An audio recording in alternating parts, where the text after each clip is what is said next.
Welcome back to Creepcast. Hey. Hello there. How are you? You ready for a story today?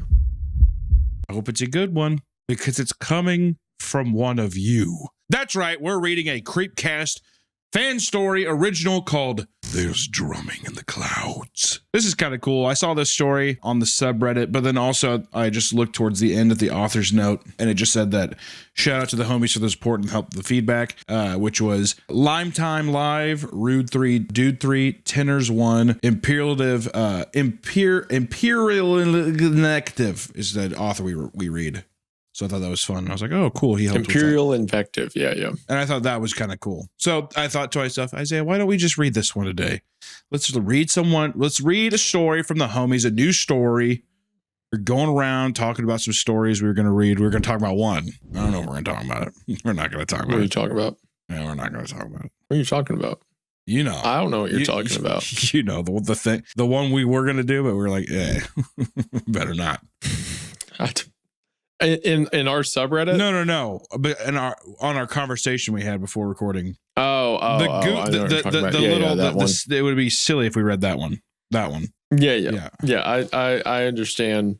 I see what you're saying now. I thought you were talking about the fact that one of the most upvoted like fan made stories in r/Creepcast is a fanfic of us. I don't know how I feel about reading fan fiction. Granted, it is a horror story. It's a horror for me, at least, and it would be. I don't know if I could. I feel like it's going to lean sexually, and I don't want someone to write that. I don't want to find out. Oh, it's not going to lean. It'll fall into it. there ain't going to be no leaning. That is true. I guess it really isn't a little. It isn't the side of a table you can lean into. It's more of a giant pit of despair, for sure, that you're going to fall into. Regardless, today this seems kind of fun. There's something drumming in the clouds.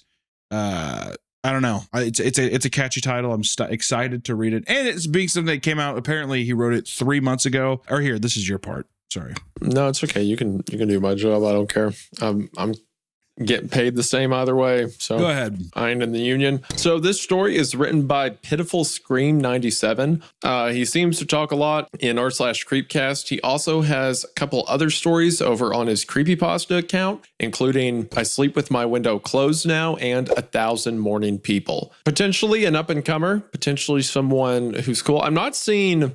It seems like he started writing this year, or at least started publishing this year. So that's pretty cool to see. And looking at the comments on his post on r/Creepcast, you guys have been really supportive of this story, which is awesome. So we figure this might be a good one to read. And if it's awful and terrible, well, this may be the last thing he ever posts, given how we react to it. So we'll find out. No. I'm just excited that people are. This is a continuous debate that we've been having. Is we've gotten so when we announced that we were like, just post your stories on our subreddit. There's so many submissions. I thought like, oh yeah, it'll be big at first, or people will post a lot. When we first announced it, it has not stopped. People write all the time. I fucking love how much people write. So much so that I'm wondering if we should just make like a new subreddit just for stories. That way people, it's all stories. That way people can also meme and stuff. I don't know. All I know is it's exciting to see people come in and write and use this as a time to experiment and find their voice creatively. And I enjoy it. I think it's cool. Yeah, I think it's really awesome to see people coming forward and saying stuff like, oh, well, I watched the podcast and I decided why not post some of these things online. And now they're like writing more and people are giving them feedback and stuff like that. That is very inspiring. And we appreciate y'all. That's really neat. Our cold, dead heart. Mm-hmm. Yes. Yep. Your cold, dead heart. I was already warm. It's neither here nor there, really. Okay. Anyway, we're going to go ahead and get into his story, I guess, unless there's anything else you have to. No.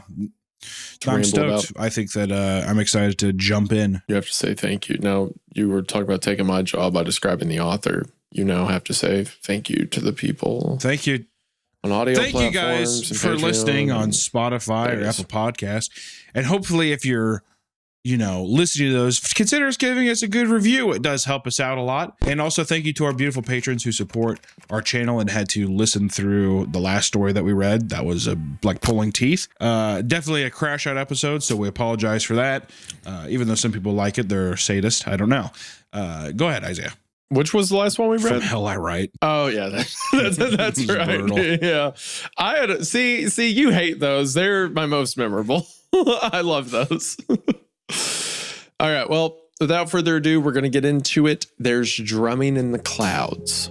Phase 1, the arrival. The photograph arrived without explanation. It showed some kind of mass, dark gray and pulsating. It was hovering far above the North Atlantic. It resembled a cyclone, but there was no eye of this storm, no rotation, just layers, like folds of gauze stacked and suspended. The sky around it was eerily clear. That was the first impossibility. Dr. Married Finn saw the image at 6:32 a.m. It was forwarded to her personal account from an encrypted ministry server.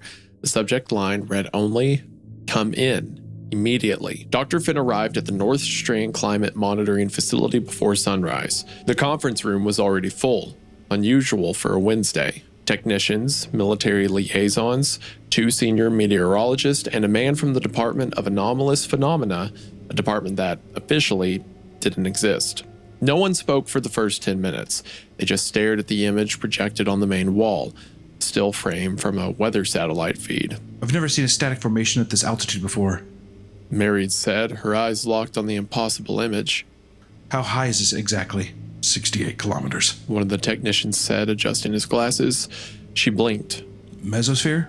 Correct. This doesn't make any sense. She murmured to herself, irritated by confusion. One of the meteorologists stood. It's your job to make sense of it, Dr. Finn. When was it first reported? She responded, ignoring the man's tone. It's been there for 6 hours. It just showed up. Military liaison cleared his throat.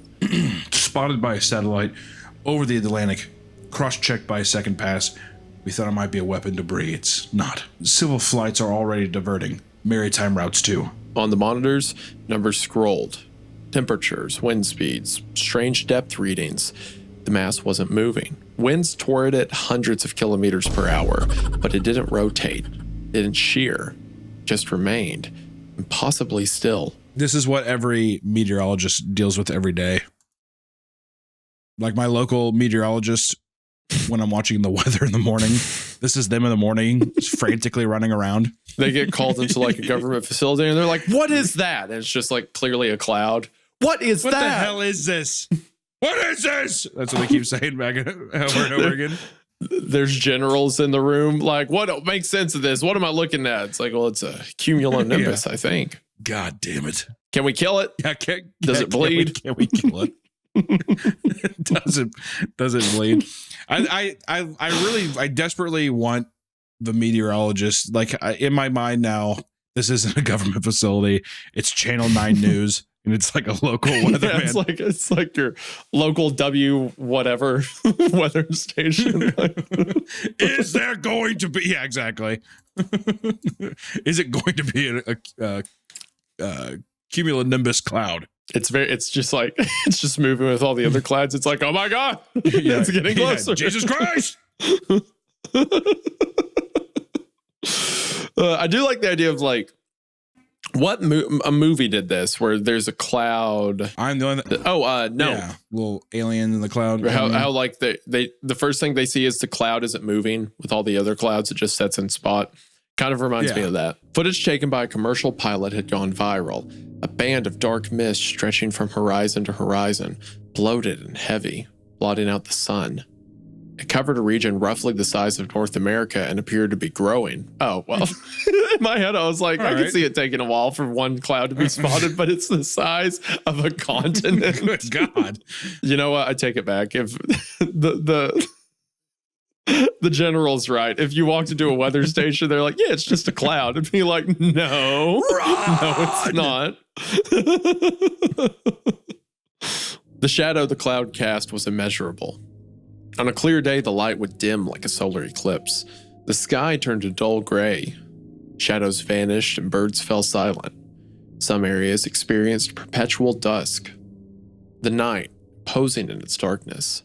People on the ground began reporting changes, strange static humming in their teeth, tension headaches, and a persistent low pressure in the ears. Online forums exploded. #the cloud trended within the hour. Dr. Finn kept working. She had trained herself to remain clinical, methodical. Still, she couldn't shake the feeling that the air in the lab had gone stale. Something was very wrong, and not a single thinking brain on the planet could provide answers to the impossible situation. At exactly 9:43 p.m. GMT, the first sound was recorded. A low-frequency thump, thump.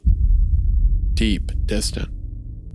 Then another, 2 hours apart.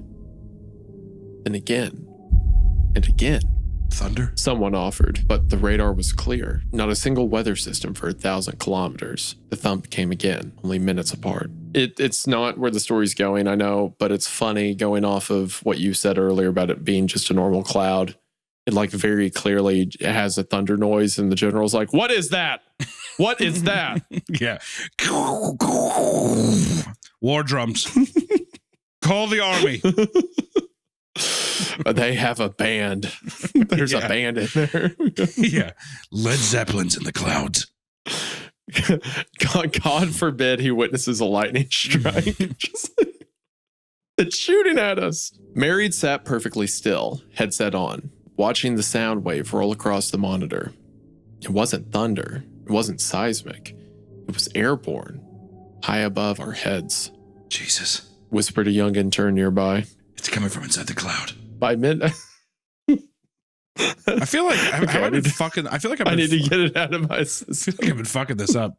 Me and you just like said the same lines on top of each other for like 3 minutes. I can't feel like you fuck it up. What's cracking me up is now it's stuck in my head. The idea it's just a normal cloud.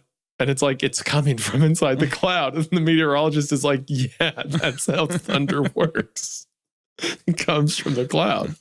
Why is it talking? By midnight, it had settled into a rhythm, a slow, deep drumming sound.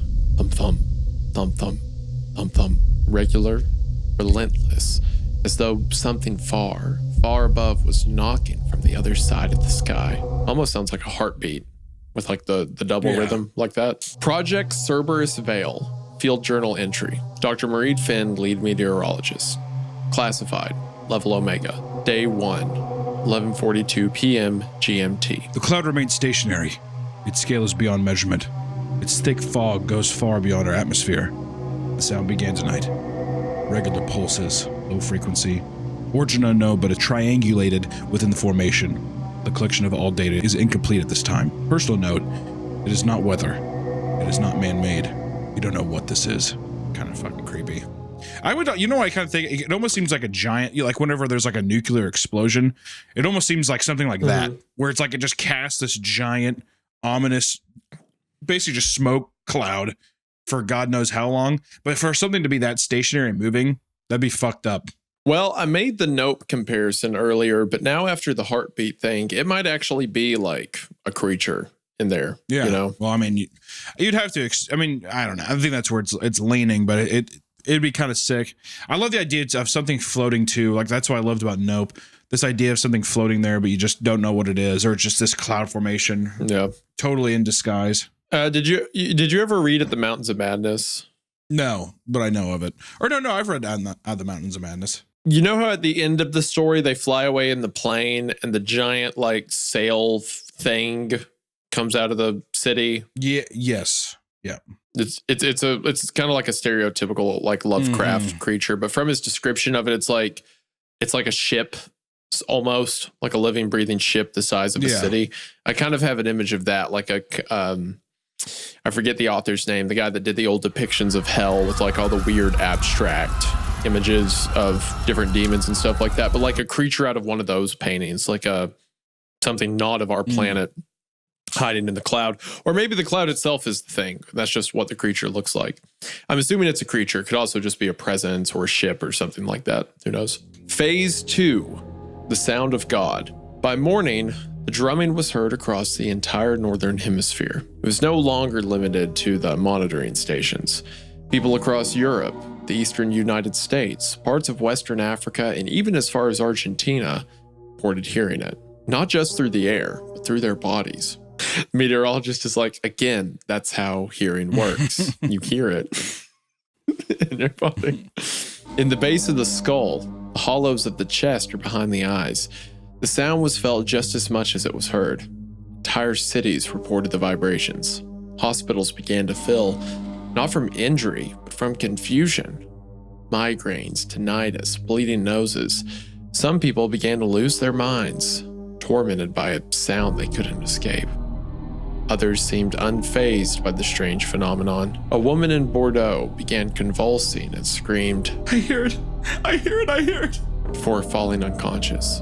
At 1:06 a.m. GMT, Dr. Finn watched from the roof of the North Strand facility as the light changed again. Not dimmer, not quite. She struggled to name it. Shadows had lost their edges. Buildings looked slightly flattened. Colors were muted, like the world had been submerged in water. She raised her hand and stared at her palm, veins like rivers on a map. Her skin was paler than before. Hairs on her arms stood up. The drumming continued. Dr. Finn? The man from the Department of Anomalous Phenomena pushed through the steel door behind her. My name is Jonas, ma'am. I've been meaning to speak with you. He paused beside her, eyes turned upward to the dreadful cloud. It swallowed the entire skyline, hiding stars and moon alike. Quite the view. What can I do for you, Jonas? She asked, her tone clipped, unwilling to indulge small talk. I mean, to be fair. Well, yeah, quite the view. It's like, why don't you fuck off? And what? Do you not see this thing coming towards us? Exactly. It's like that would piss me off so bad. This thing's like eating. It's consuming the top half of the planet. Everyone can hear it in their skull. And then a guy from the Department of Anomalous Phenomena kicks open the door and says, "I need to talk with you." Quite the view up here. Quite the view. Might as well make it a little bit of lighthearted. The what department is he in? Oh, anomalous. I don't know why. I thought you said McDonald's phenomena. What the fuck? Anyways, I'm sorry. Obese brain. Yeah, Ronald McDonald comes in. Yeah, the secret. Yeah, the only way to stop this cloud is to give it a cheeseburger. That would actually be way more terrifying. Oh my God, if she's on top of the roof and she turns around and through the little wire glass you can just see Ronald. Yeah. Quite the view up here. I need to talk to you. Why does he sound like Mickey Mouse? What does Ronald sound like? Does he have a voice? I don't think he's ever spoken. Does he have a voice? I think that if he speaks, his voice is so low that if he speaks, children shit their pants. That's what happens. So he has to remain quiet. Does he ever looks at me like this in the media? That hamburglar wishes everything he touches would turn to McDonald's cheeseburger. What would Ronald have to say? I swear I've heard him speak. Damn, this burger's tasty. That's what Ronald McDonald's catchphrase is. No, I've heard in every video he's just smiling and like a mime. And he's like, there's like one. I feel like there was like an ad campaign where he's like just giving the shush sign, and I was like, what the fuck is? Yeah, I know, right? Can you imagine that? What the? I don't like that. You're in the play place. This is between us now. You're in the Billy. play place crawling around. You're in the play place crawling. Also, I love the Rock reference. That's where I've heard that. Okay, that's where the voice. What you're thinking of. That's it. You're thinking of the Rock video where he's like, "What you eating there, Billy? What you eating there, Billy? Is that Angry Jack's, Billy? What the fuck? Don't tell me to fucking calm down." Starts beating the shit out of the kid. Yeah. What the fuck are you looking at? Jackson. Yeah, that's so good. What you eating there, Billy? Yeah, I got something to say, Billy. Yeah. Okay. All right. Obviously, it's not McDonald's. Right. Phenomena. All right. Even though I kind of wish it was. Note for the author. Maybe include Ronald McDonald. Note for the author should have had Ronald McDonald show up on top, but specifically the Rock version of Ronald McDonald. Yeah, Jonah enters the room and sets down his Blu-ray copy of The Founder on the table. You're gonna want to see this. This will tell us everything. Right. Okay. What can I do for you, Jonas? She asked, her tone clipped, unwilling to indulge small talk. You know who I work for? The clown. Okay. She nodded once, offering him a cigarette from a nearby empty pack. No, thanks. I quit. Fresh air for me. Can this guy get to the point? Jonas, I'm gonna need Jonas. I mean, it's been two. I'm gonna say this. It's been 2 lines, but it's felt like 2 years. All right, Jonas, Well, that's you kind of our have fault got a to little get bit, to the but, point, please. The cloud is getting closer. What? Yeah, no thanks. No thanks. I quit. Only fresh air for me. Behind him is just a giant cloud.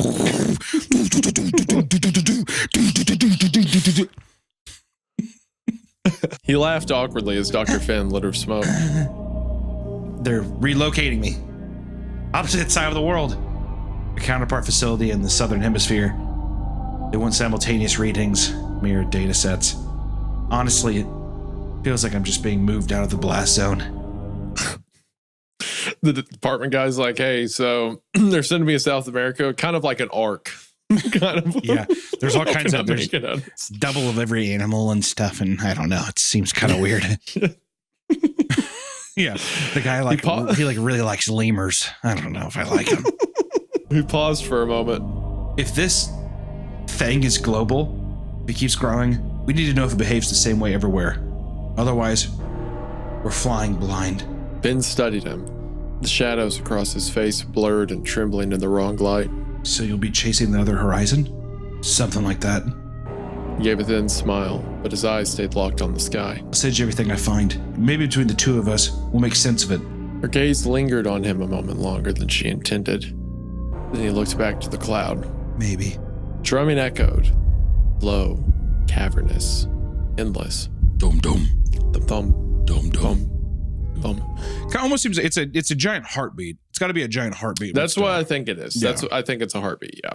I wish it was just Neil Peart in the clouds doing drum solos. My God. I love the idea because with some of these videos, it's like, it wouldn't be funny if the author watched this episode, but we know the author's going to watch this episode, right? Yeah. So they're like, Hunter and Isaiah are reading my story. Wow. And then they get on and it's like, oh yeah, I really wish there was like a guy in the cloud.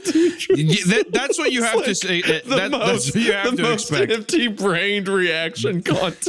That's okay. First off, I just want to say we're just the story's kicking off.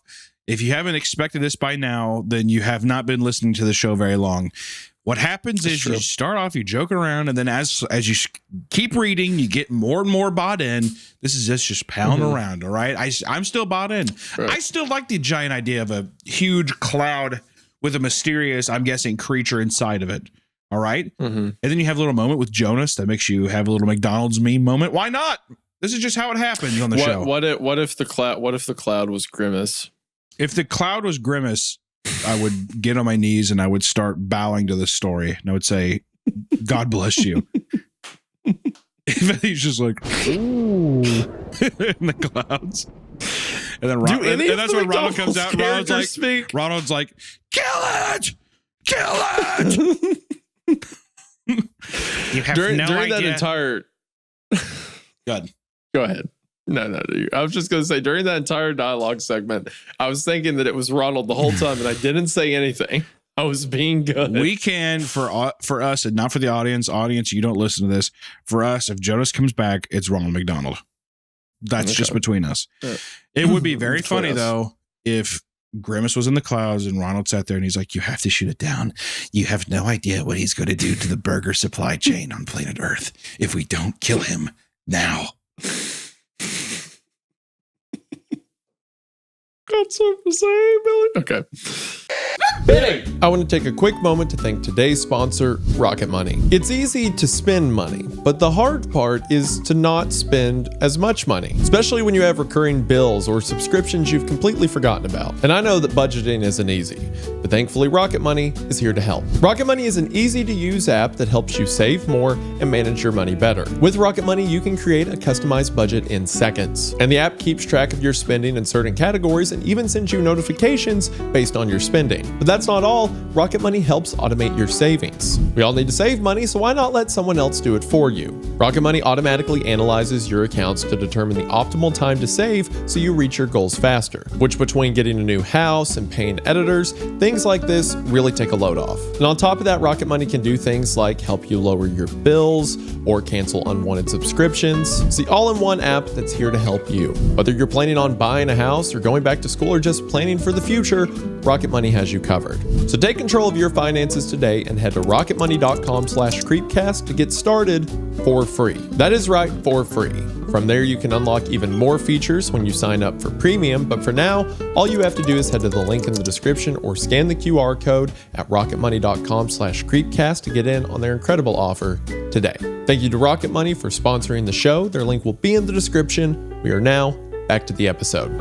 This episode is sponsored by Babbel. Everything we do on this channel is about sharing stories. We want to share our fears, our triumphs, and our pain. And in a similar way, sharing a language with someone is like that. Today's sponsor, Babbel, is an award-winning app that makes learning a new language simple and effective. With Babbel, you can learn a variety of languages, including Turkish, Russian, Dutch, Italian, and German. And their courses are created by over 200 language experts. It's like having a private tutor in your back pocket, and I love that. My favorite part about Babbel is the real-time feedback you get as you are trying to learn. They have markers that track your progress so that you can stay motivated and feel your improvement as you move along. Babbel has over 25 million subscriptions sold and over 1.6 million 5-star App Store ratings. Definitely not Indian people on computers. After using Babbel, I've been able to say a few things. For instance, Ich bin Hunter, ein Glas Whisky bitte, danke. Wo ist die Toilette? Babbel's flexibility learning program lets you start real conversations in as little as 3 weeks. To start speaking a new language in 3 weeks, click the link in the description or go to babbel.com/creepcast and you'll get up to 55% off your subscription. That's up to 55% off your subscription when you use our link and join the millions of Babbel learners breaking the language barrier every day at babbel.com/creepcast. Hey, danke to Babbel for sponsoring this video. Back to the episode. Neither of them spoke after that. The emergency broadcast systems went live just after noon. News anchors read pre-written statements. No questions, no speculation. Authorities are aware of the atmospheric anomaly currently positioned over the Atlantic. Remain indoors, limit direct observation of the phenomenon. Further information will be provided when available. Definitely a nice little, also, I was going to say, and I know it's kind of becoming a bit of a meme, and I don't appreciate it, but it is very Lovecraftian. If you look at the cloud, you pretty much go fucking This insane. one is Lovecraftian. You can say that without it being a meme, I think. It's very clearly like something that big, something indescribable, kind of thing. Looking at a beautiful, fluffy cloud and going insane from it really is that's fucked up. To not be able to look at a beautiful sky. If you look up, you basically go insane. That's kind of crazy. That was pretty hot. No, that does not. get my goat, so to speak. Are you chubbed up in the pants? I'm not answering that, and no. I think that means yes. Okay. The feeds cut off after 90 seconds. Black screens revealed the concerned reactions of the population. Social media boiled over with conspiracy, prophecy, and fear. A viral clip from New York showed commuters frozen in the middle of an intersection, all exiting their vehicles, all staring up at once. Dozens of them, like they'd heard a voice. Then some began to cry. Others fell to their knees in prayer, all united by the oppression of complete and total helplessness. Government helicopters swarmed beneath the cloud, like flies drawn to the stench of death. Another clip from a Nigerian cargo ship showed the cloud expanding, spilling outward in curling tendrils. Vast sections of dark mist swirled within the cloud, like black sand in clear water. The crew's final log simply read, "God has returned to us." 2:42 a.m., Dr. Finn stepped into the soundproof chamber to listen to the unfiltered live feed. She sat in the center of the small white room, strapped on the over-ear monitors, and listened. Here it was. Thump, thump, thump. Drumming from the cloud. Clearer now. More spacious. More thoughtful. There were pauses between the beats. Pauses long enough to create the illusion it had stopped, before it came again. She felt it deep in her ribcage, her heart sinking to the aerial phenomenon. The drumming had become a presence, not sound alone, but a tidal force pressing against the earth. Every beat made her stomach lurch as if something vast was stirring within the planet itself. I do love this idea of like some kind of creature coming into our atmosphere without us knowing, and like formulating or forming, like almost like it, like the cloud. Like if the creature is able to like exude like a gas or something and cover itself, like camouflage itself in that way, and it's like growing, like it's pretty much using as a defense mechanism until it can like fully unravel. That's pretty sweet. Like that's kind of a cool little way of blending in with like natural, with like I guess your surroundings. Like instead of like a gecko or something getting on like a branch or whatever and then blending in with, or chameleon, whatever, blending in with its surroundings. It would just be that, but just with the sky, pretty much. Yeah, it's creepy to imagine that it just keeps getting bigger and bigger under our, like, it went from nothing to just being the size of North America in one day, almost instantly. Like you didn't see it arrive or anything like that. What? They haven't mentioned anyone trying to fly into it or anything yet, right? Like I think they've just been flying around it, if I remember, or they've just been like flying near it. I don't know. I don't think they've gone inside. So real world. Yeah. How long on a clock before the United States military throws some kind of drone into it? I would immediately. Just hits that thing with Hellstorm missiles. I don't know if they would do missiles, but they'd at least be like Amazon, fucking flying a couple fucking drones and see if we can make sense of this thing. Yeah. Surely, right. What would be the most disturbing thing if you flew a drone into a cloud that you would see? I think Grimace. I think that'd be pretty. If Grimace was the size of North America, that'd be pretty alarming. I think that would be pretty alarming. You're not wrong. You were not wrong. Did you see that footage that went around of that? I think it was over the Persian Gulf or something. One of the waterways around Middle East. There was a UFO. That was not like an alien, like the traditional sense of the word. Like we just didn't know what kind of aerial vehicle it was like rocketing over the water. And U.S. government sees it, instantly shoots a Hellstorm missile at it. And it just tinks off it, like it hits it and just like the missile spins off the side. That's not very, it keeps going. That that probably let every other nation be like, dude, their fucking missiles suck. We should just fucking we should go in there and just fuck them up. Their missiles suck. And everyone's like, no, that thing's gotta be like an alien or something. It's just like an RC. That's definitely like an alien, dude. Like that's RC definitely boat powered thing, whatever. Little toy boat. I think it's funny to imagine that there's just a terrified Russian MiG pilot in there, like that got a 1 in a million, like the missile hit just right off one piece of metal to deflect, and he's in there like, oh my gosh, can you believe that? Yeah, Gorbadosh.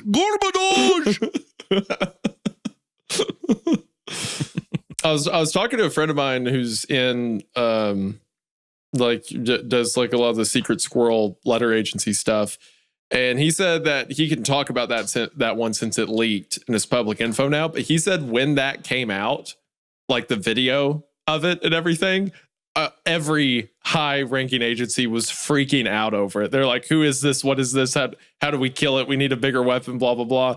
So again, even funnier to imagine, it's just a really scared Russian pilot that somehow survived. Also, to answer my own question too, the scariest thing that I think could be in a giant cloud, if you were flying a drone into a giant cloud, if I saw a giant, and it's so that the cloud is the size of North America, right? Right. If it was a giant Italian American slurping spaghetti, that would be that might be my greatest fear. So by Italian American, do you mean like hey, I'm walking here kind, or like a mamma mia? It can be anything. Just an Italian American, sweating profusely, sweating olive oil. Everyone's like, it's raining olive oil. It's because that's the sweat from the Italian American guy. He's slurping it up. Do you have some beef with Italians? No, definitely not. No, what gives you that idea? What? No. So you fly the drone to the cloud, and he said there, he's like, he looks his because he's huge, right? He sits there. Okay, that was going to be my next question. So he's the size of North America. His giant nose turns towards the camera. He looks at it and he does. He's pretty good. He's good. That was okay. That wasn't an Italian accent. Oh, he's pretty good. He slurred on the spaghetti. He's pretty good. You're like, what are those sounds? Oh. What are you talking about? What? And also after the nose specification, I don't think you can say you don't have a problem with it. I don't, man, not at all. Which also, what voice is that? It's not an Italian accent. That's a classic Italian American accent, dude. No. It's pretty good. No. What? It's pretty good. More Parmesan. Okay. Did you ask that question originally so you could set up an Italian joke? No. Okay.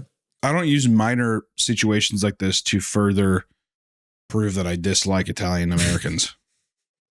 That's not you don't what have I'm to about. prove anything to me, buddy. You ain't got to prove it. I know. All right. That's not what I'm about. Okay.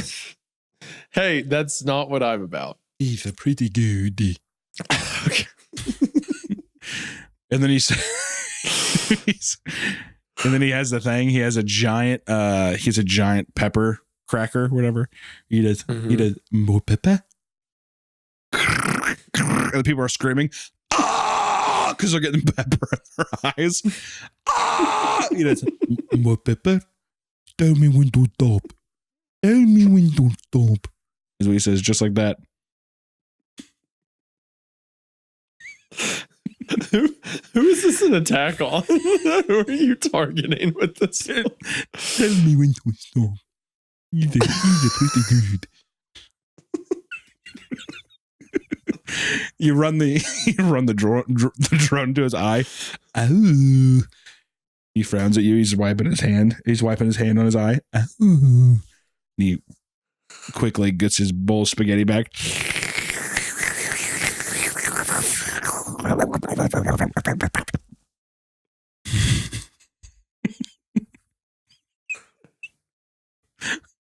Good one, man. It's a long day. All right. It's okay, buddy. We'll get through this. Me and you. It's all right. We'll get there. Then it shifted. The sound broke free of rhythm. A single elongated groan, wet and guttural, poured from the cloud. It rippled across the... Slurp that spaghetti, dude. Sorry, go ahead.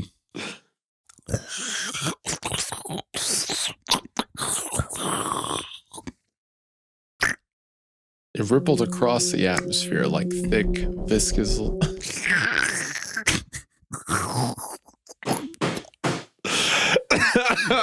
He's pretty good. Shut up. I psyched myself out waiting on you to say that when I started reading. It rippled across the atmosphere like thick, viscous liquid, sloshing into every crag or crevice it could find. The ground itself vibrating under the sonic pressure. It was enormous, impossible, something malignant. Something so vast that its moan reshaped the sky. The pitch was almost beyond hearing, subsonic yet torturously present. Low, dragging, reverberating with the weight of mass she could not comprehend. The groan slithered and pulsed like the wet crack of muscle tearing, sinew stretching, a predator yawning across the heavens.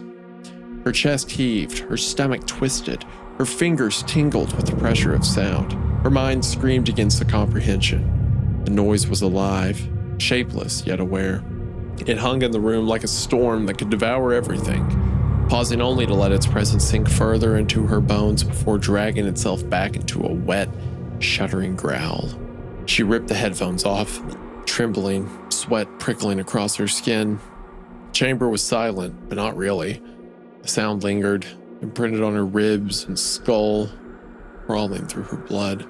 Was that a voice? The intern monitoring the signal turned to her, pale and crying.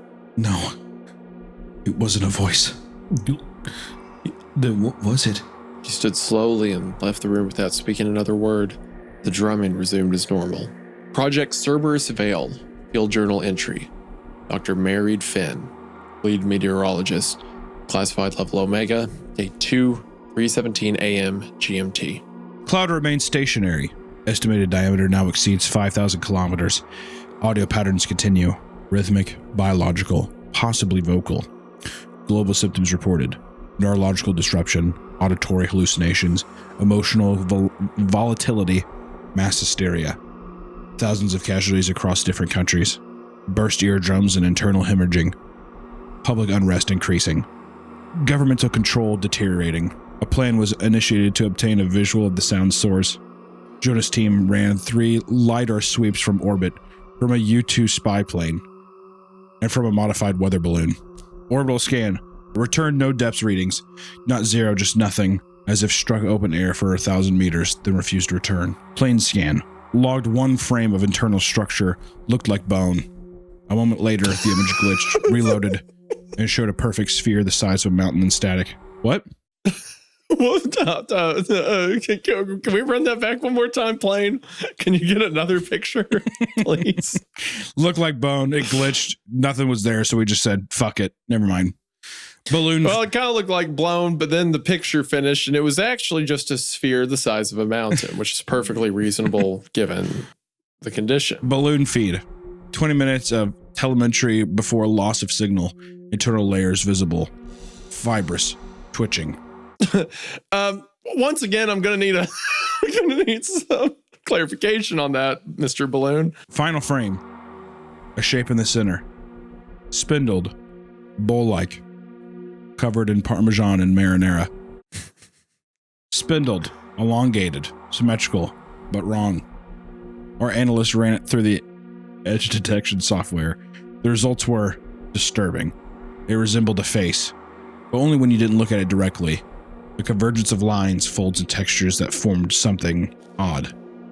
One technician collapsed during image review. She said she felt like he could see her. I saw it too, just once. It didn't scare me, it just made me feel ashamed. We've locked the files. Project code Cerberus Veil. Access, visual AI system only. No human review permitted. Effective immediately. Personal note, Jonas agrees. There's something in there. He's gone south into the dark. I don't know when I'll see him again. I think it's stretching. I like that entry a lot. I like the mention that it's like fibrous in there. Like they get close to it and it looks like these long like veins and arteries and stuff. Something I did think about when I look at it, I feel ashamed. And the mention of it looks like a face, but when you don't look directly at it, I don't think this is where the story's going, but this would be a cool way to write like the appearance of an angel, right, on Earth, because they can be theoretically any size, right? And they have like unlimited powers. So perhaps when like Judgment Day comes and they come to destroy the Earth, they're the size of the planet, right? This giant structure that stretches over it. I don't think that's where it's going, but that could be a cool interpretation. It could also tie into like the boat off Africa saying God has returned and stuff like that. Yeah. All right. Phase 3, the arms. Dr. Finn jolted from her sleep, her phone vibrating on the steel table. She had passed out at her desk. Overworked and exhausted, she grabbed her phone. The screen read Jonas, DAP. Finn? Jonas's voice came sharp, urgent. Are you seeing the last readings? Her pulse quickened. The cloud had been behaving differently. The drumming was heavier, more insistent. Thump, thump, thump, thump, thump, thump. I'm watching. It's intense, but nothing new yet. Thump, thump, thump, thump, thump, thump. Intense? Intense doesn't cover this. The subsonic pulses. Every monitoring station on every continent, they're aligning. The underside of the cloud, it's splitting along a straight vertical seam.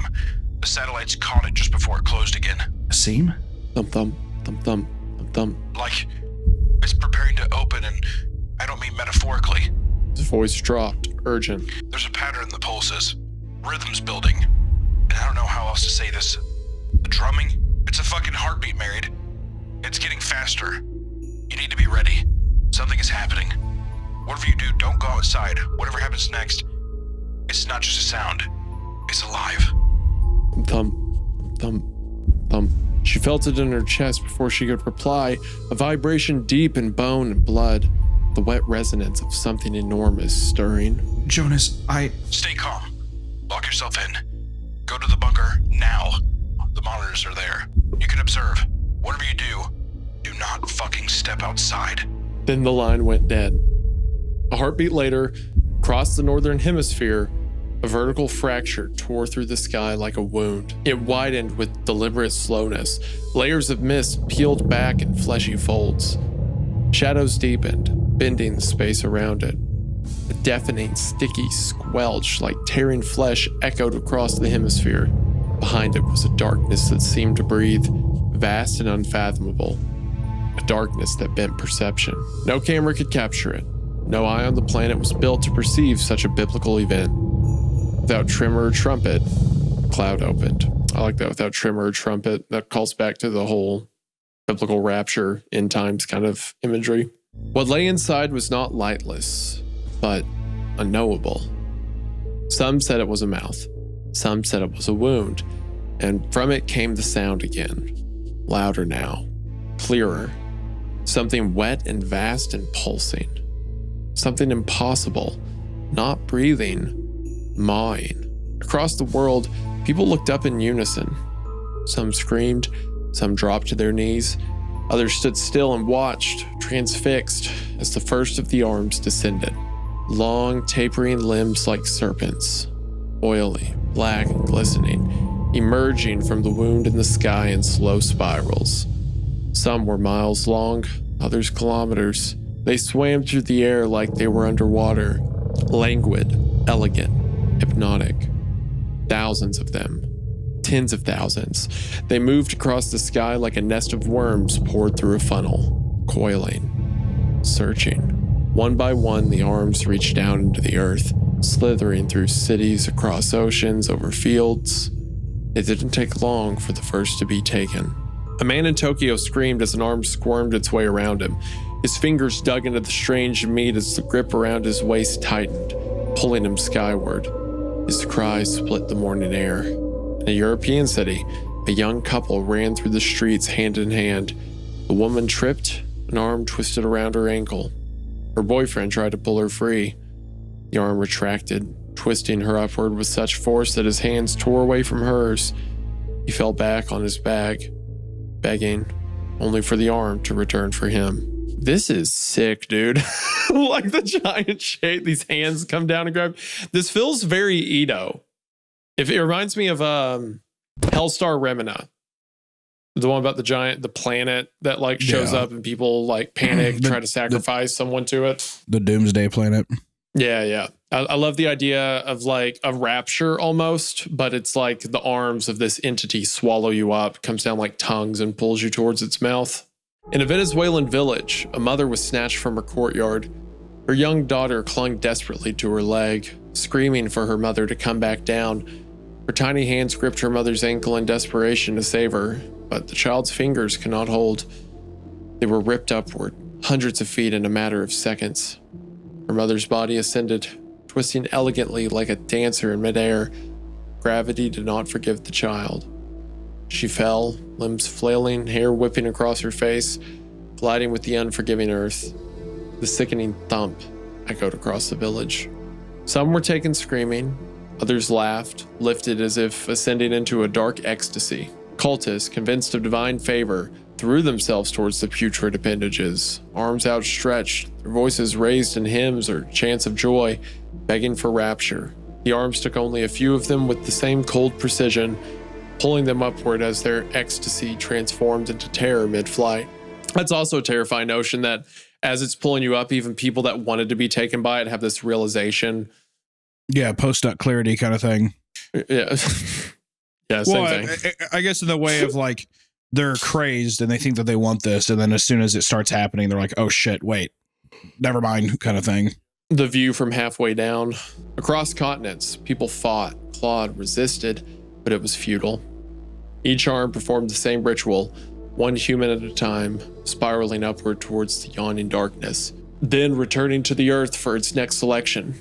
Cities became theaters of chaos, streets emptied in seconds, traffic snarled and stalled, windows rattled under the roar of thousands being drawn skyward as humanity unleashed below. Parents clawed for their children, children screamed for their parents. People tried to leap from balconies, bridges, and rooftops, only to be grabbed mid-fall. Last moments, a tangled dance of limbs and terror. In remote fields, farmers and herders watched as the arms swept across the horizon. Livestock scattered, terrified, the ground shaking under the thrumming resonance of the arms. One farmer caught a glimpse of his wife being lifted, screaming, crying his name. He tried to run. The arm retracted, and she was gone, leaving him kneeling in mud, screaming into the indifferent sky. Over the first 12 hours, over 40 million were gone, more than the entire population of Canada.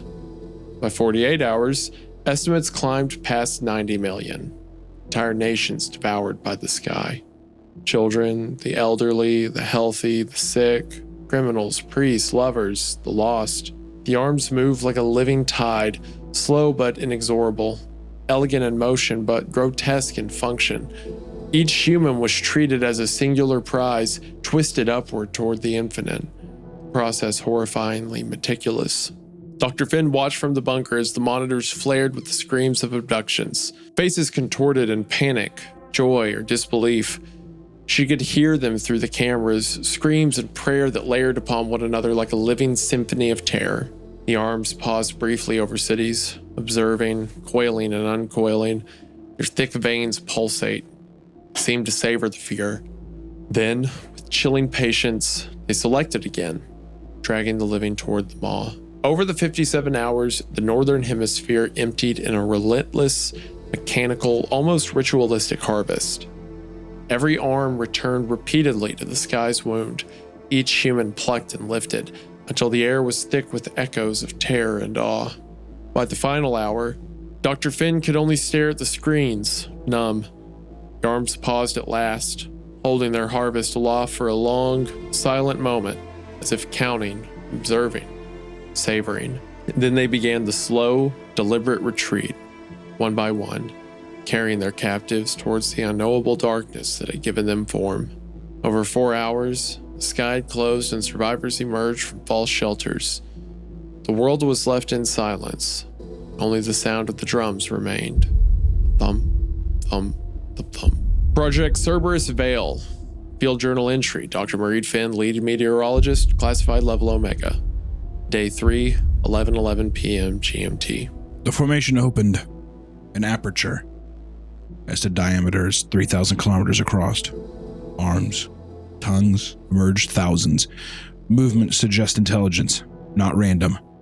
Selection appeared non-biological. We can't predict it. I watched them be taken.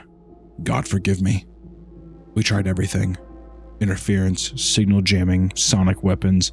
Russia sent a nuke. To hell with the aftermath of that. It didn't go off. It was just swallowed by the cloud. The arms are not affected. The world is hollow. The monitors lie dead. Their screens froze with faces I will never forget.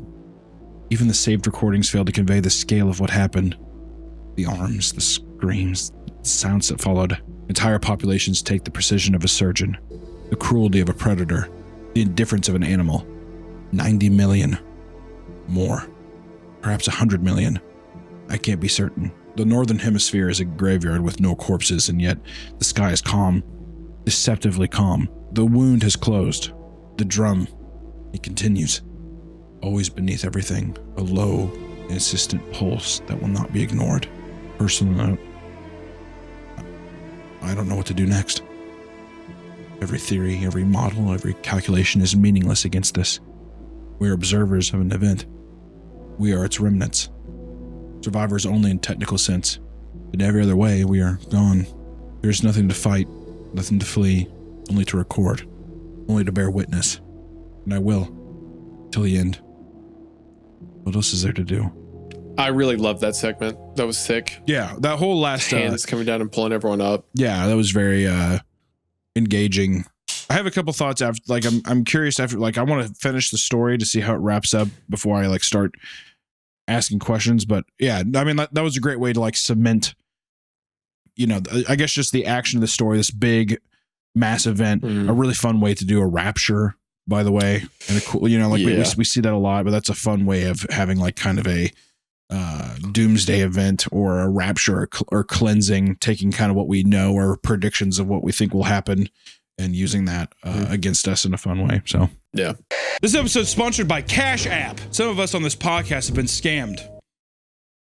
Not going to go into who exactly, but we're furious. They were tricked into giving sensitive information and then locked out of their account. Okay, thank God it's about Isaiah, not me. And that only gets worse this time of year. Scammers know the holidays are busy for everyone, which can make us all targets for scams. That's why Cash App builds in protection to help you keep your money safe while you're checking off your shopping list. If you're about to send money to someone for a deal that's too good to be true and Cash App flags this potential scam, they'll warn you before you send the money. I wish someone had Cash App before. Wouldn't be hurting. Someone wouldn't be hurting. Cash App also gives you an extra layer of protection with features like security lock. You can require a PIN, Face ID, or fingerprint to unlock your account and move money, so even if someone gets a hold of your unlocked phone at a holiday party, your money is right where you left it. Gift yourself some peace of mind this holiday season and download Cash App. For a limited time only, new Cash App customers can use our exclusive code to earn some additional cash for real. It's like $10, not a lot. It's money though. You want some burgers from the store? Just download Cash App, use our exclusive referral code SECURE10 in your profile to send $5 to a friend within 14 days, and you'll get $10 dropped right into your account. Terms apply. They didn't tell us. It just says terms apply. I don't know what the terms are. That's money. That's Cash App. Cash App is a financial service platform, not a bank. Banking services provided by Cash App bank partners. Prepaid debit cards issued by Citibank, member FDIC. Commercial provided by Cash App, a block incorporated brand. Visit cashapp.com/legal/podcast for full disclosures. That's how we're ending that one too. Are you serious? That's how we're ending that? Phase 4, the Belch. Oh, it's going to spit up all the bones and stuff. Excellent. 1 month and 14 days passed. No arms, no movement from the sky. Cloud remained, hanging impossibly still above the Atlantic like a wound that refused to heal. Most nations had abandoned any attempt to engage with it. Some still broadcast official statements, hollow, robotic reassurances, but no one listened. The world had been held in place, breathless, afraid to look up, held hostage by our new god. Cities went dark, markets crashed, faiths fractured, people starved. Millions gathered in open fields, begging to be taken. Millions took their own lives in the face of the inevitable. Others locked the doors and prayed to be forgotten. Dr. Marie Finn stayed. She slept inside the bunker beneath the North Strand Climate Facility. She hadn't left in weeks. The others were gone, some taken when the arms descended, some fled, some too broken to continue. She kept her notes, her logs, her rituals of data and control, but every day it grew harder to believe that any of it mattered. Ben's console crackled to life at 3:58 a.m. The signal was faint, washed in static, but the voice on the other end was unmistakable. Finn? Jonas said, quick and hushed, like he was afraid of the sound itself might carry. Tell me you're awake. I'm awake. Her voice was brittle, syllables clipped. She had been awake for days. What is it? I've been tracking something. Pressure readings from the South Atlantic buoy network. They're tanking. Not a storm, not a current shift. It's like the air itself is leaking. You've said that before. Well, this is different. His breath was uneven, shaky. The drop isn't local, it's global. Everything is bleeding toward the cloud. Not wind, everything. It's pulling like it's... He stopped himself and said it anyway. Like it's inhaling. Finn exhaled through her nose. We don't know what it's doing. I do know. It's hungry. And it's patient, but... A low laugh broke out that wasn't joy. Christ. I can't believe we're still pretending this is about data. This is about survival, Jonas. She said, doubt in her own words. Is it? There was a pause before he spoke again. We're all dead anyway. It's just a matter of time before it gets hungry again. And when it does... He trailed off, static filling the gap. You've seen the fields. You've seen the ones begging for it to take them. That's not living. That's meat waiting to be picked up. Stop. Why? You want the truth, Mareed? There's no stopping it. There's no bargaining. We're not even ants to it. Ants get noticed before they're stepped on. This thing? He stopped abruptly. The next sound, a sharp hiss in the line. Jonas? Silence. She waited another 3 seconds and set the receiver down, her fingers trembling against the console. She clasped her hands together, lowered her head, and for the first time in her life, she began to pray. She waited. Nothing. At exactly 4:17 a.m., 1 month and 14 days since the cloud arrived, the sky opened again. No warning, no signal, just a sudden shifting of the cloud's center. Folds drawing back, parting like lips peeled open by invisible hands. The drumming was constant, but this time something new came. The sound began low, wet, rolling, like a cauldron of bile tipping somewhere beyond the stratosphere. Pressure dropped, the wind died. Then came a vast, guttural exhalation that seemed to surge from the planet's core and shatter the sky above. A noise like the entire sky dry heaving, viscous and phlegm-soaked. The kind of sound that makes the stomach knot before the ears understand. A single, cataclysmic, guttural bellow that cracked windows on every continent and shattered the upper atmosphere. The ground shook, tides recoiled, and birds fell from the sky. It wasn't just sound, it was force. A pressure wave of wet breath and raw heat, like an open furnace filled with rotting flesh. It swept the globe within minutes. People clutched their heads and screamed as their ears bled. Animals bolted and dropped dead mid-run. Birds fell in flocks. Machines died. Satellites blinked out. Those at the epicenter could only scream as the force burst them into nothingness. And the smell. Stench so vast, so cellular, it soaked through walls. It crawled into lungs and stayed there. The taste of spoiled meat and copper. People vomited. Others tore at their flesh, trying to escape it. Most were dead in seconds. And then came the blood. From deep within the beast, beyond the gauze and folds of mist, something ruptured. A pressure valve? A gullet? A wound? No one knows. A tidal wave of thick, arterial blood expelled with such volume and speed that it fell like monsoon rain over half the globe. Red soaked the ocean and rivers. Red splashed across rooftops and deserts and jungles. Half the earth painted in blood. It steamed where it landed, hot and thick, and it reeked of iron and something sweet. Something wrong. Some said they heard whispers in the rain. The clouds peeled back, and for the first and only time, Bean was seen. Truly seen. For exactly 93 seconds, the sky was clear. Not in fragments, not distorted. It filled the sky. It was the sky. Its shape defied thought. Impossibly symmetrical, yet shifting as though the universe itself was trying and failing to remember it. Its surface was a chaos of textures, pinkish gray membranes that pulsed with a rhythm older than time, bone plate ridges spiraling in geometries our minds cannot hold, and spindled nerves that writhed like lightning frozen mid-strike. Each wrinkle, each twitch seemed to hum with awareness, as if the cosmos itself had been stitched into its flesh. Its face, or what passed for one, stared down through a million lidless, goat-like eyes. Some were as vast as mountains, some flickered like dying stars, all simultaneously seeing and knowing. Our thoughts recoiled, our vision trembled, and yet we could not look away. And then it did something impossible. It smiled. No teeth, no lips, no gesture that humans could recognize. Just a slow, dreadful unfurling of facial tissue, an imitation of something it had only ever observed in our species, a suggestion of amusement aimed at the futility of existence. The motion folded in on itself in ways that should have torn it apart, yet held. We felt it not just in our eyes, but in our blood, in our marrow, at the corners of thought we didn't know existed. And then the sky swallowed itself once more. The memory lingered. Shapes impossible to describe etched themselves into our minds. Geometry that should not exist haunted our dreams, and the faint, impossible smile echoed in every shadow we have ever crossed again. Silence fell. Not peace, but silence. And then, nothing. No arms, no sound. Just the repetition of fear felt through the drum of the cloud. The wind returning at last. The stench never faded, never fully gone. The red rain soaked into everything. No government spoke publicly again after that. People stopped going outside. Entire towns were found empty, dead. Others worshipped. Others killed themselves. The world waited. Project Cerberus Veil, Dr. Maureen Finn, classified. Day 45, 7:02 a.m. It belched. I don't know how else to describe it.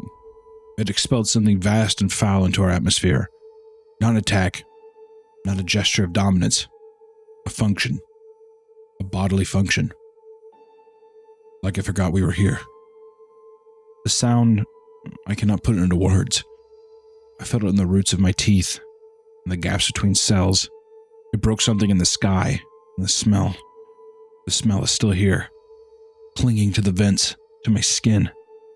It soaked its way into the bunker. The blood is everywhere. We've confirmed it's organic, human, and something else. For 93 seconds, it let us see it. I don't think we were supposed to, but I don't think it cares. I haven't slept since. I don't believe anyone is left to read this, but I'm still writing. There's no scientific language left for what's happening. This is not an anomaly. This is a presence. This is an extinction event.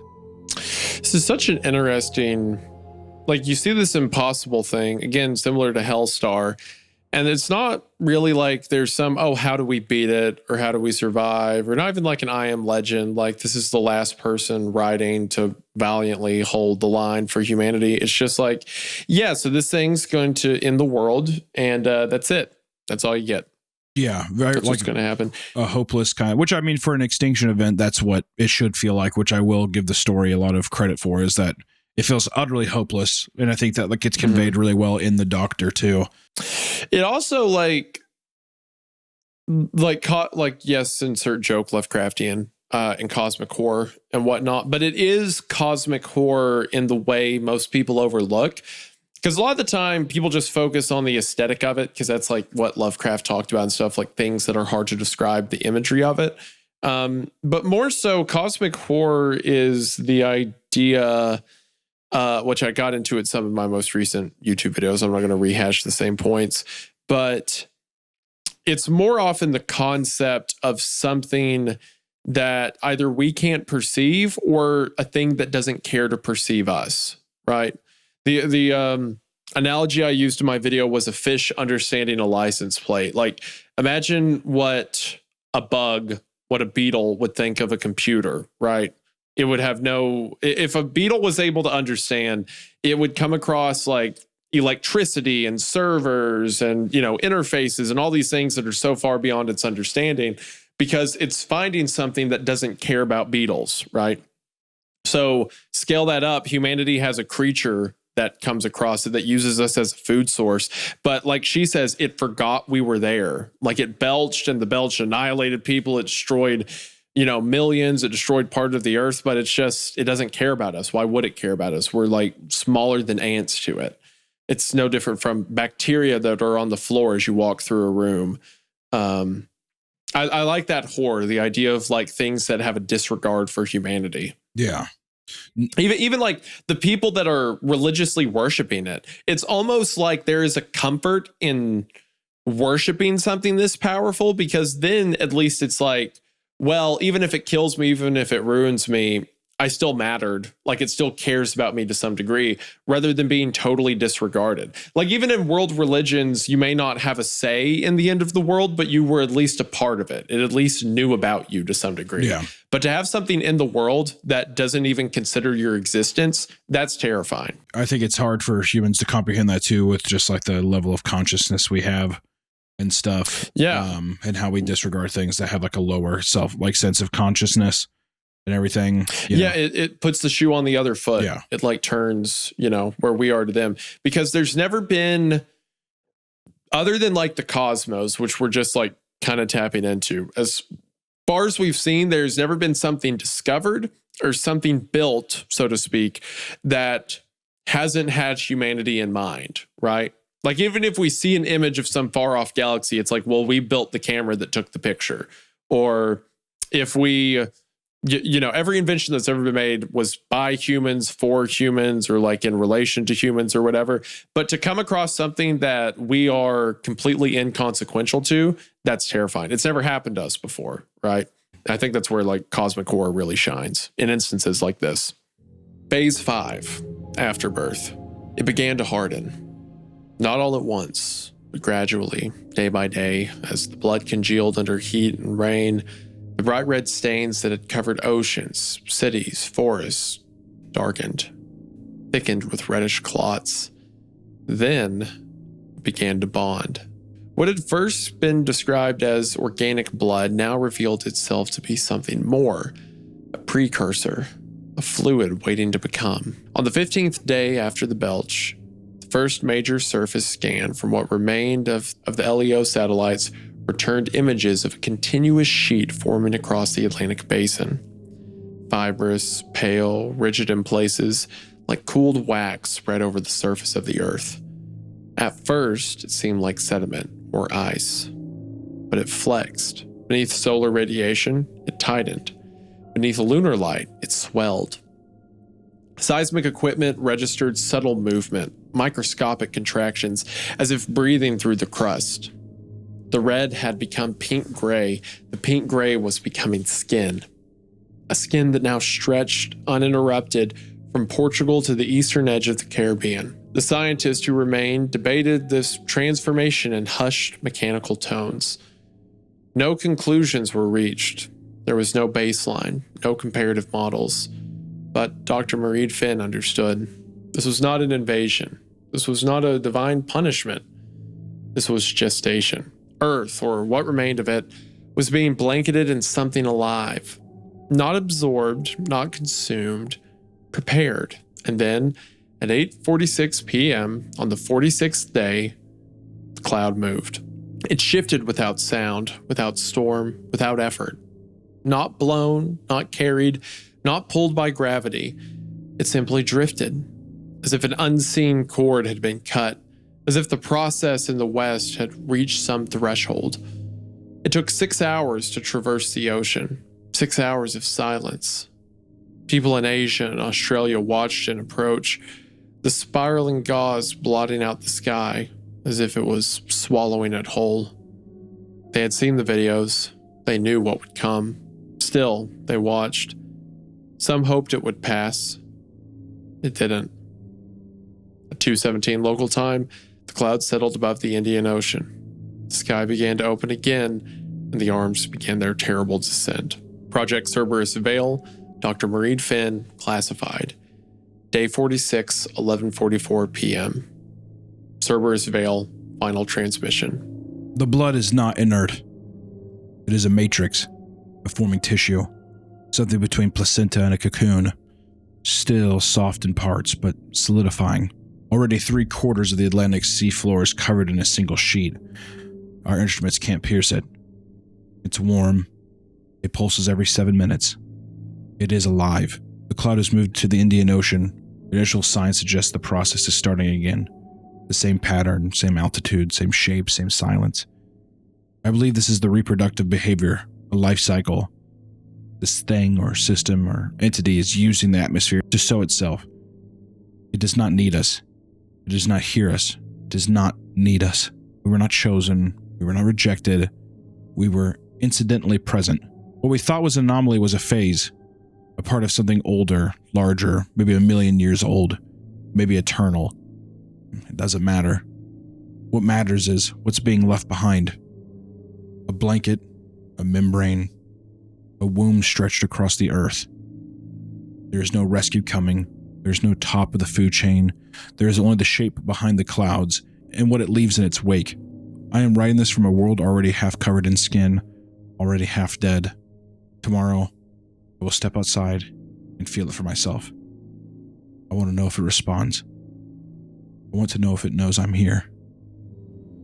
That's so hard. I love that. She's come to the point that it's meaningless.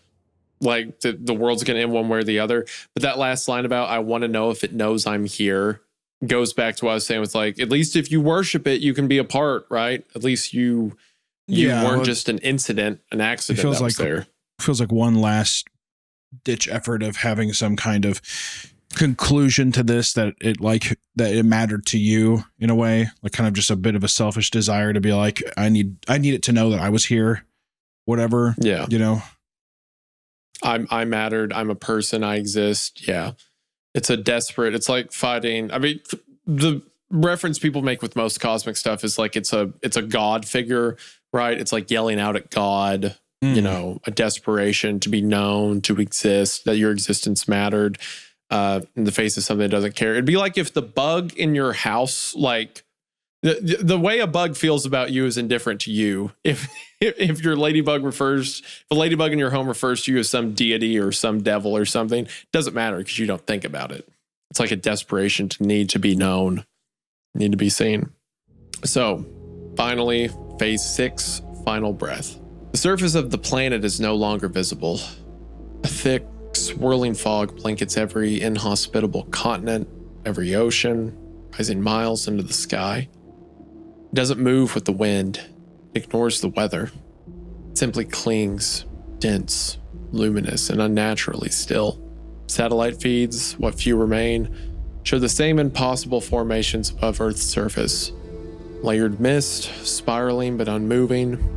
No rotation, no eye, just folds, just gauze, stacked and suspended.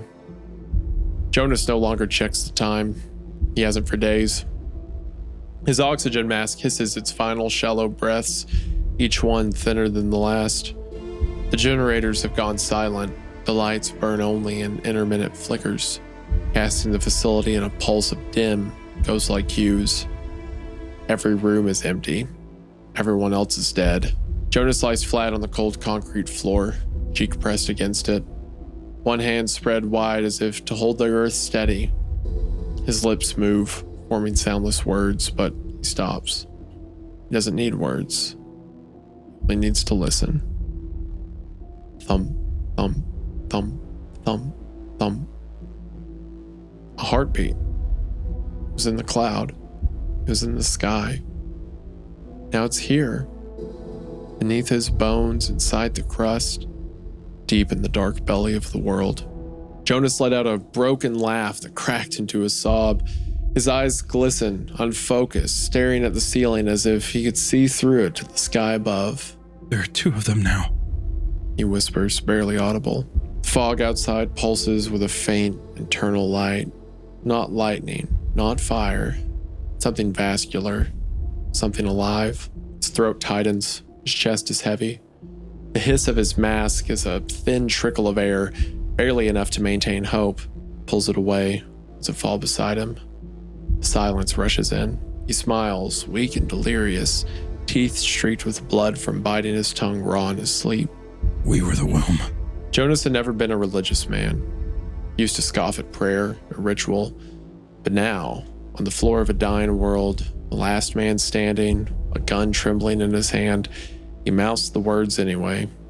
Fragments of hymns, half-remembered psalms, apologies to no one. He turns the gun on himself, comforted by the realization it will all be over soon. The fog above glows brighter, its folds pulsing with rhythm, like veins, like lungs. Jonas closes his eyes, the weight of suffocation pressing him into the floor. His last thought is not of escape, not of resistance, only awe. Far beyond Earth, in the silence of space, the first cloud drifts on, searching for the next world. The Earth exhales its final breath and becomes something new. Man, that's dude, the end. How sick was that? It's not that it was hard to get bought in. It was just like, how many times have we seen a thing where it's like doctors doing into a log of some kind, right? And then we're getting into this part with a lot of Lovecraftian things, which is like the tentacles, all that kind of stuff, right? That we see a lot, and with Lovecraftian monster stuff, that just kind of goes hand in hand. But I feel like it really picked up, and I feel like I was like really cemented in when after the rapture part. But then when you find out that it kind of feels like this rapture end time thing is actually a creature coming, prepping a planet to become basically itself, I like to think that creature is another planet, right? It feeds off a planet, Yeah. and then it molds and shifts, and then it flies away and kind of does the same thing. So almost like these prophecies that were man-made were true, and that this rapture was coming, but it just means something completely different, which I think is cool. It was about yeah. I'm curious what you think, though, of this idea of, do you think you could have done this without having the like kind of stereotypical Lovecraftian, and not to say stereotypical, because I wouldn't say that, like, I mean, like it ventures off into some fun stuff with like, you see the eyes and you see like it's smiling. It doesn't really have like a face. It's just muscle tissue that it's mimicking, and then it understands, and it's like expressing emotion in that way. But could it be done in a way where it doesn't have this, like, I don't know, like the very stereotypical Lovecraftian, like, you know, the tentacle type thing and people going mad? Do you think like the people going mad or insane, is that something that's like inherently necessary when tackling these like very large existential like leaps and bounds that kind of goes hands in hand with Lovecraft, you know? I think if you're describing a creature the size of the earth that is going to be the death of everyone, I think you kind of got to mention people go insane, because I feel like any rationality would go right out the window, right? Like, I think so. I guess it's just that before, it seems like the story led that it's like you look at it and you go insane, almost like there was like a mystical property to it, versus the inevitability of like, oh, I'm going to die, that leaves you insane. To me, those are two different things. I think like no matter what, you definitely do go insane, but I guess there was like a mysticism to that before, where it's like if you even looked at it, it was so appalling that you went insane. You know, that's like a very Lovecraft thing. Yeah, I don't think it's the look of it that go insane. Now, granted, it would be terrifying to see a creature that big, right, the size of the sky. That would probably be alarming, especially if it was shapes that like you can't really, like, it's something, the way it's described is like it's a mist or a fog around the earth. I like the idea that when it's over the earth, it's like things are just a different color. It's not even on the same realm of existence that we are entirely. We just kind of see glimpses of it. So I feel like that's certainly imagery that would make you like go mad. But I feel like it's more so the impending doom of humanity. You know, whatever religion you followed doesn't matter. Whatever connections you did with your life doesn't matter. I feel like that's where the insanity comes in more so. Maybe not necessarily insanity, but panic would maybe be a bit more fitting, you know? No, I mean, I think that not really that the people's minds breaks, just that they become so desperate. I guess it's just before it was like, don't go out and don't look at it. It's a very standard Lovecraftian thing. I don't know. I mean, like the love, to me, if I had any criticism for the story, was that the weakest part was just the Lovecraftian nature of the beast itself. Everything else was so fun. You're talking about the physical appearance of it. Yes. Yeah, that is kind of here nor there. I think it would probably be a bit stronger if you just left the physical appearance of it as the mention that it's like a shape, and then when it gets closer to the ground, things are a different color. The idea, I feel like that's more effective than the giant shapes in the sky. The different colors impactful. I like that idea. That's just like a hue that's placed over everything. The story, I think, does well with what it's trying to achieve, which is basically like re-identifying what a rapture is. And I think like it feels like even the ending is the earth becomes impregnated and becomes its own entity. If you looked at the creature like a sperm cell going into the earth, like a womb, and that was the mass event, is like a thing hitting the earth and it like impregnates the earth in that way. And then it like spores out or does something. I feel like that would have been a really fun way to go about it. Cause really, like I said, the only criticism is that we get a lot of like similar imagery and things. Granted, like you were saying, very Junji Ito of the guy being like, the rapture isn't just people floating up into a light, it's tentacles coming down and grabbing people. I think that's fun. And like the way that it went into it is you get all these different people on Earth and different scenarios was really fun and horrifying. I just don't know. And this is just me as like feedback or just like, you know, food for thought. Obviously it's like after reading the story, it's easy to say these things, but just wondering if if that could have been, or like, you know, for future work, if it's work, looking at ways of like, there's a traditional way of doing this Lovecraftian thing. How do you continuously flip it on its head?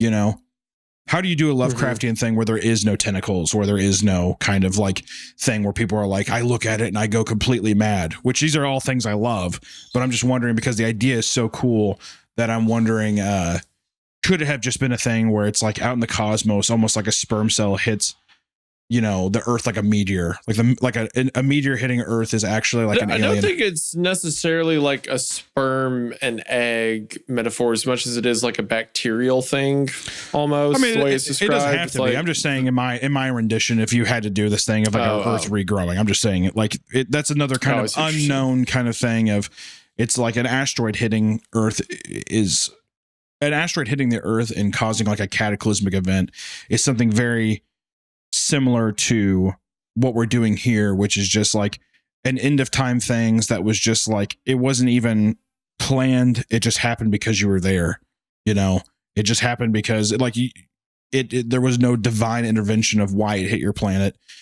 You were just in the way.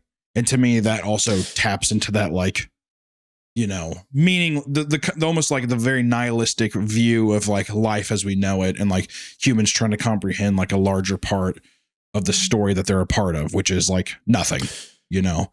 I think that. Well, I think you can certainly do it without like the standard visuals, like Hellstar Rim as an example of one. That's just a planet that eats other planets. But there's also like the thing I just covered on the main channel, that which gave chase. You never see any visual there. It's just a creature that's implied to be beneath or above the ice, maybe, that like it's not even called a creature, just a presence that like contorts people's memories, but you never see anything of it. And I do want to say I give props to the author for describing the creature and that kind of thing. I think that like an easy way out a lot of the time is that you do get that thing that you don't ever see it, and you kind of like lean on the person's imagination, which is effective because you can never be disappointed, because you're kind of like making you're making your own visual that satisfies you in your head. But I do have a lot of respect for people who do put themselves out there and they're like, this is what I think would be the creepiest, weirdest thing, or like, this is what I think is the most intriguing aspect visually. When he was describing the clouds broke open and it was like a series of shapes and stuff that were symmetrical but not right and stuff like that, I was almost imagining like a kaleidoscope. Yeah. And like as the kaleidoscope is moving, you can see different like bones and stuff appear and then disappear and stuff like that. Like it's here, but it's not here. That's what made me, whenever you said the angel appearing, that's kind of what I like. When I think of like a kaleidoscope, it almost has that kind of like heavenly vibe to it. Just the way that it's like twisting and, you know, just the shape conveying. It's almost beautiful, you know? Yeah. The millions of eyes too. That also leans back on angel imagery. I was trying to see if the day count had anything to do with like Revelation, but the days of Revelation are mentioned as like 70 weeks. That's like the imagery people use. So I didn't really see that. Well, what I found too is after you said that, I thought something similar. Was like, well, maybe this is kind of like it does have like almost like a biblical aspect to it, but it's kind of fun because then it completely disregards it in the same way that like the people in the story start to disregard that too, where they're just like, oh, this has no meaning. Like there's no kind of like, there's no grand plan to any of this, you know. Like I enjoyed that the futility kind of fell into our lap as well. It's like the reader with the characters. Yeah, the idea of like it starts out as like, maybe we can figure it out, maybe we can. There's not really like, you figure it out from descriptions, but there's not really explanation given to it. I imagine this is like some parasite, some giant creature that its life cycle is just going to a planet and impregnating the earth with like its offspring, then moving on to another planet. Almost like the way is it a botfly that plants their eggs on, or a grabber fly or whatever, it plants its eggs on other things. Like it just comes to a planet, lays it and goes, which implies there could be a whole other world of these creatures that size. Or maybe these things are the small parasites to something much larger and we're a speck of a speck. Like, again, it gets into the cosmic idea of humanity's unimportance in the universe, which is something we're very unfamiliar with, which I think is cool and where a lot of the fear comes from. But I liked a lot of the individual moments. I like the idea of Jonas being the last man standing. I think that's a cool idea. It reminded me of Soma at the end of that game, where it's one person alone at the bottom of the ocean being kept alive by machines. It's like the last person of the planet killing themselves before this planet becomes whatever it's going to be next. Another one of these parasite things, perhaps. The idea too that the planet probably was just flying by, and then it noticed that there was life on our planet, and then it needed that life to reproduce is fun, because it also means that because that creature is flying around, there was other planets with life that spawned itself. It's just kind of like an even, I don't know, like that cycle is just interesting to where you think about it and you're like, oh fuck, it probably fed off somebody else. You know, like we're not alone in this universe and stuff. And like, it's all just, it's just so fucking hopeless, or like, it's just people, like you just don't even comprehend these things. I don't know. It's big existential questions, which is just really fun, but it's just a fun visual, fun story, really well written too. I just want to say there's a lot of great little segments of like beautiful descriptions, and just like the flow of ideas, and just like I said, descriptions and stuff. It was just really, really, really nice. I really like a lot of the imagery. I really love the references to the Rapture and stuff, not just because it's me, but also because I just think that's a fun tie-in between the two. And I also really dug like pretty much all the descriptors for stuff like the hands coming down or the belch and stuff. I thought those were sick. Honestly, if I had one critique for the whole story, the only thing that I'm like, yeah, you could have done without that, is the mention of the anomalous agency or whatever. That didn't really come up anywhere. And I think it's cooler if he's just like another meteorologist or another scientist, because it's not like that anomalous group offered any deeper insight into what was happening here.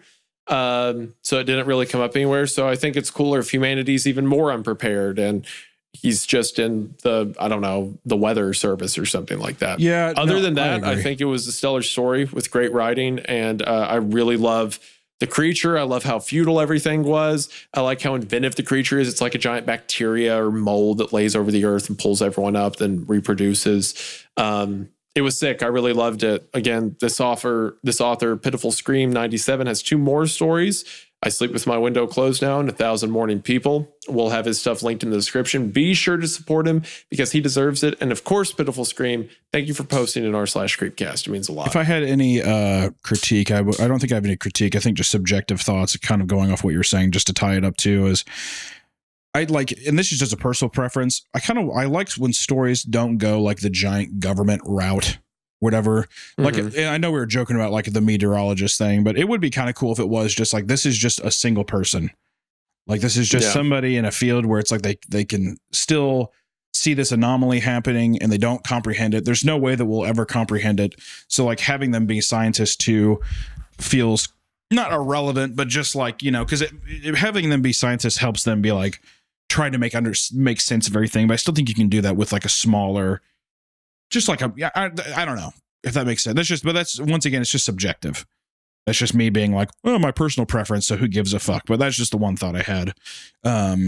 Otherwise it was awesome, man. Yeah. I appreciate you writing it. Thank you for posting it to the Creepcast subreddit. We'll leave a link in the description as well to that post. And if you guys want to write stuff, fucking put it up on the server, man. There's people. And please, for the love of God, keep writing. Yes. If you're this good, like 1 month in, oh my gosh, dude. Yeah, and that's the thing too, is like, I mean, every story you write, you're just gonna figure more and more stuff, more and more stuff out about what you enjoy and like ways that you wish you could take stories. So this is another opportunity as well to just tell people, write things. Be upset with what you wrote and just continue to write and use this hopefully as like just an experience just to be creative and make something fucking cool, because your story is something we want to read.